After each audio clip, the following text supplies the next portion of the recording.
Seven yaranamaz sözü neyi ifade ediyor? Bu söz gerçekten de doğru olabilir mi? Eğer öyleyse gerçekten de bu çok acı verici olmaz mıydı? Peki neden çoğu insan böyle düşünüyor? Acaba bu sözün doğrusu seven yaranamaz değil de bazı insanlar için gerçek sevgi ağır bir yüktür ve taşınamaz diye güncellenebilir mi? Belki bunu daha önce siz de kendinize söylediniz. Neden hala bu ilişkinin içindeyim diye sordunuz kendi kendinize. Peki ya bu inanç yüzyıllardır milyonlarca insanın ruhunu sessizce kanatıyorsa? Ya romantik, fedakar, ulvi göründüğü için kimsenin sorgulamaya cesaret edemediği sevgi denen bu illüzyon aslında modern çağın en tehlikeli ilişki zehirlerinden biri ise? Ben Mustafa Çay. Bugün tam olarak bunu konuşacağız. Bu kanalda her zaman yaptığımız gibi yüzeyin altına ineceğiz. Rahatsız edici soruları soracağız. Ve belki de bu videoyu bitirdiğinizde seven yaranamaz cümlesine bir daha asla aynı gözlerle bakmayacaksınız.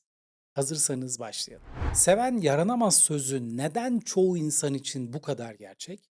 Çünkü içinde hem bir yakınma var hem de bir kurtuluş. Acı çekiyorsanız ve bunu sevgiye bağlıyorsanız o acı aniden bir anlam kazanıyor. Katlanılabilir hale geliyor. Hatta gurur duyulacak bir şeye dönüşüyor. Türkülerde, şiirlerde, dizilerde, anneannelerimizin öğütlerinde bu cümleyi sıklıkla duyuyoruz. O kadar çok duyduk ki artık sorgulamıyoruz. Sanki evrensel bir gerçekmiş gibi kabul ettik bunu. Sanki sevginin kanıtı ne kadar acı çektiğimizle ölçülüyormuş gibiydi. Ama bugünkü odak noktamız şu. Bu inanç toksik ilişkilerde nasıl bir silaha dönüşüyor? Psikoloji bize bu konuda neler söylüyor? Ve en önemlisi gerçek sevgi gerçekten yaralamak zorunda mı? Bu soruların cevaplarını ararken hem kültürel hem de bilimsel bir yolculuğa çıkacağız. Çünkü bu konu yalnızca romantik bir his meselesi değil. Beynin kimyası, travmanın biyolojisi ve toplumun bize yüklediği yazılımların meselesidir aynı zamanda. Yara kelimesine odaklanalım şimdi. Türkçe'de yara hem fiziksel hem de ruhsal bir acıyı ifade eder. Yüreğim yaralı, bağrımda kanar yaram. Bu ifadeler Türk edebiyatının damarlarında akar. Divan şiirinden halk türkülerine, Fuzuli'den Aşık Veysel'e kadar uzanan bir çizgide aşk ve acı neredeyse eş anlamlı kullanılmış. Peki bu bir tesadüf mü? Arapça kökenli ceriha kelimesi de yara anlamına gelir ve klasik İslam şiirinde sevgilinin bakışından açılan yaraları tasvir etmek için kullanılır. Farsçada zakm hem yara hem de derin bir hüzün demektir. Osmanlı edebiyatına baktığınızda aşkın neredeyse her zaman bir yıkım, bir yanma, bir bitiş olarak kurgulandığını görürsünüz. Peki bu söylemler bir çağın duygusal gerçekliğini mi yansıtıyor yoksa bir çağın duygusal gerçekliğini şekillendiriyor mu? Acıyı sevginin bir bileşeni olarak kodlayan dil, aynı zamanda acıyı normalleştiren bir düşünce yapısını da besliyor. Ve bu düşünce yapısı psikolojik açıdan son derece tehlikeli sonuçlar doğuruyor. Bu inanç nereden geliyor? En eski katmanlara kadar indiğimizde antik Yunan'da karşımıza Eros çıkıyor. Mitolojide Eros sadece bir aşk tanrısı değil, aynı zamanda kaos ve delilikle de ilişkilendirilen bir güç. Platon'un Şölen adlı eserinde Sokrates aşkı bir tür hoş delilik olarak tanımlar. Yani başından beri aşk rasyonelliğin ötesinde acıyı barındıran bir deneyim olarak kurgulanmış. Orta Çağ'a gelindiğinde Avrupa'da saray aşkı diye bir gelenek doğuyor. Bu gelenekte sevgili ulaşılmazdır. Sevmek erişememek demektir. Ve bu ulaşılmazlığın acısı erdemin kanıtı sayılır. Yani acı çekmek sizi daha soylu bir insan yapıyor gibi sunulur. Osmanlı ve İslam geleneğinde ise tasavvuf şiiri bu fikri bambaşka bir boyuta taşır. Tanrı'ya duyulan aşk, bir yanma ve erimeyle ifade edilir. Rumi'nin sazı kökünden koparılmış acı içinde inler. Bu imgeler ilahi bir boyutu anlatmak için son derece güçlü ve yerinde metaforlardır. Fakat sorun şu, ilahi aşka dair bu imgeler zamanla beşeri ilişkilere de transfer edildi ve tanrısal bir kavramı açıklamak için kullanılan acı metaforu sıradan bir çift arasındaki ilişkide de geçerli bir norm olarak benimsendi. Romantizm akımıyla birlikte 19. yüzyılda bu anlayış zirveye ulaştı. Genç Werther acısından öldü ama bu ona trajik bir zarafet kazandırdı. Romeo ve Juliet birlikte hayata gözlerini yumdular. Fakat bu onları ölümsüz kıldı. Toplum bu anlatıları defalarca tüketti ve içselleştirdi. Gerçek aşk uğruna ölünecek kadar güçlüdür. Ve işte buradan da seven yaranamaz inancının psikolojik temelleri doğdu. Şimdi buraya kadar anlattıklarım belki sizi düşündürmüştür. Ama asıl soru şu. Bu kültürel ve tarihi birikim bugün insanların zihninde neler yapıyor? Psikolojik açıdan baktığımızda bunun çok net bir açıklaması var. Bilişsel çarpıtmalar. Beyin anlam arayan bir organ. Acı çektiğinizde bu acıyı bir şeye bağlamak istersiniz ve eğer içinde doğduğunuz kültür size acı sevginin kanıtıdır diye öğrettiyse beyniniz bu formülü otomatik olarak işleme sokar. Acı çekiyorsunuz, demek ki seviliyorsunuz ve demek ki bu değerli bir şey. İlişkilerde acıyı sormuyoruz. Sadece sevgi var mı diye soruyoruz.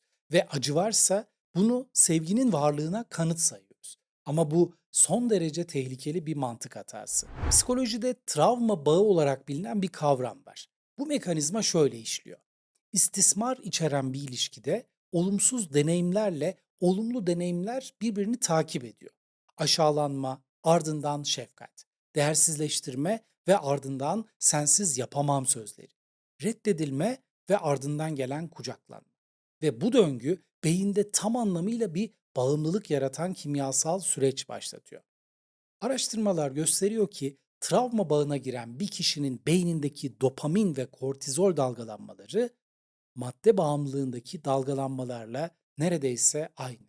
Yani sizi yaralayan o ilişkiyi bırakamıyorsunuz çünkü beyin onu bir bağımlılık maddesi olarak kodlamış durumda. Ve bu noktada şunu sormak gerekiyor. Bu kişi gerçekten seviyor mu? Yoksa ona bağımlı mı? Ve bu fark son derece kritik. Sevgi karşı tarafı büyütmek ister ama bağımlılık acı da olsa sadece bu hissin devam etmesini ister. Peki bu seven yaranamaz inancı toksik insanların elinde acaba nasıl bir araca dönüşüyor? Şöyle düşünün. Siz bir ilişkide sürekli zarar görüyorsunuz. Bunu dile getiriyorsunuz ve karşınızdaki kişi size sürekli olarak şunu söylüyor. Eğer beni gerçekten sevseydin bunlardan rahatsızlık duymazdın. Bak gördün mü? Seven bir türlü yaranamaz. Görüldüğü üzere bir tersine çevirme gerçekleşti. Siz şikayet eden taraftınız ama bir anda suçlanan taraf oldunuz. Sanki sorun size yapılan şey değil, sizin bunu yanlış anlamanız gibi aktarıldı. İşte bu gaslighting'in en sinsi biçimlerinden biridir. Sınır koymaya çalıştığınızda sevgi böyle olmaz. Sen beni yeterince sevmiyorsun. Acınızı ifade ettiğinizde gerçekten sevseydin bu kadar incinmezdin. İlişkiyi sorguladığınızda seven yaranamaz. Demek ki benim aşkım sana yetmiyor. Ve siz o derin kültürel yazılımla yüzyıllardır öğretilen o inanç sistemiyle kendinize dönerek şunu düşünüyorsunuz. Belki de haklı. Belki ben yeterince iyi bir sevgili değilim. Belki daha çok katlanmalıyım. İşte tam da bu noktada bir ilişkinin sağlıklı gerilimden psikolojik istismara geçtiği andır. Şimdi olaya daha farklı bir perspektiften bakalım. Gerçek sevgi nasıl görünür? John Gottman 40 yılı aşkın bir süre boyunca binlerce çifti inceledi ve sağlıklı ilişkilerde ortak olan şeyin acıya katlanmak değil, karşılıklı saygı, merak ve güvenlik duygusu olduğunu ortaya koydu. Gerçek sevgide yara yoktur diyemeyiz tabii ki. Hepimiz geçmişten bazı yaralar getiriyoruz. Ama gerçek sevgi o yaraların üzerine yeni yaralar açmaz. Aksine var olan yaraların iyileşmesi için güvenli bir zemin oluşturur. İki sağlıklı ağacı düşünün. Birbirine dolanmıyorlar. Birbirlerinin güneşini çalmıyorlar. Birbirlerinin köklerini de boğmuyorlar. Ama fırtınada birbirlerine yaslanıyorlar. Çünkü ikisinin de kendi güçlü kökleri var. İşte bu sağlıklı bir ilişkinin görüntüsüdür. İki bütün insan birbirini tamamlamak için değil, birlikte daha güçlü olmak için bir araya gelir. Ama toksik ilişkide bir ağaç diğerinin etrafına sarılmış, onu boğuyor ve sarılan ağaç bunu sevgi sanıyor. Eğer bugüne kadar seven yaranamaz cümlesini kendinize bir kalkan olarak kullandıysanız bunu acınızı anlamlandırmak için, ilişkinizde kalmak için, kendinize sormaktan kaçındığınız soruları bastırmak için sürdürdüyseniz, peki bundan sonra ne yapacaksınız? Acı çekmek sizi iyi bir insan yapmıyor. Katlanmak da sizi sevgi dolu birine dönüştürmüyor. Ve bir ilişkide yıkılmak o ilişkiyi değerli kılmıyor. Gerçek sevgi sizi büyütür. Gerçek sevgi sizi özgür bırakır. Bu yüzden doğru olan seven yaranamaz değil. Seven iyileştirir olmalı.